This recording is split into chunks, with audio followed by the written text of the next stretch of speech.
Hi guys, welcome to my channel. My channel name is Saran Chirasri vlog. ఇప్పుడు మనం fruit సలాడ్కి కావాల్సిన ఇంగ్రీడియంట్స్ చెప్తాం. Half litre milk, sugar, main ingredient custard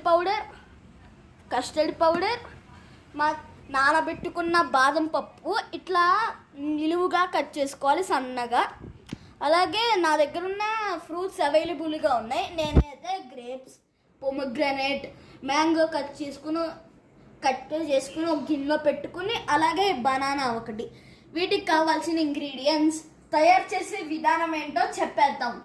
ఇప్పుడు packet పాలు గిన్నెలో పోసుకుని పొయ్యి మీద పెట్టి పొంగిన తర్వాత 15 స్పూన్లు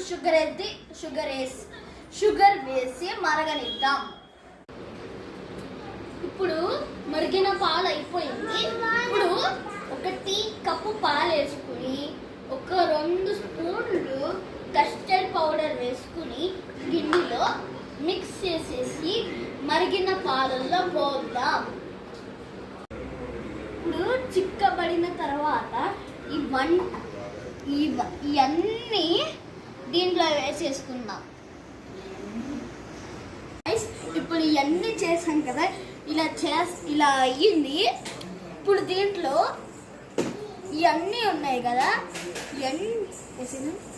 ఇప్పుడు ఇవన్నీ పైన వేసుకుంటే ఫ్రిడ్జ్లో పెట్టామంటే తీసిన తర్వాత అబ్బా సూపర్ ఉంటుంది గాయస్. మీకు ఎలా నచ్చిందో కింద కామెంట్లో మెన్షన్ చేయండి. నేనైతే సగం వేసా కొంచెం ఇన్ఫర్మేషన్ కోసం. ఇప్పుడు మిగతా అన్నీ మీరు వేసేయండి. ఇవన్నీ కట్ చేసుకోండి, తర్వాత మేము కట్ చేసుకోండి.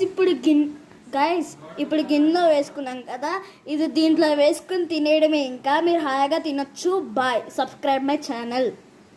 గైస్, ఇప్పుడు వేసాం కదా, ఈ ఫ్రిడ్జ్లో పెట్టి కూల్ అయ్యేంత వరకు ఉంచండి. ఉంచి తీసిన తర్వాత తింటే సూపర్.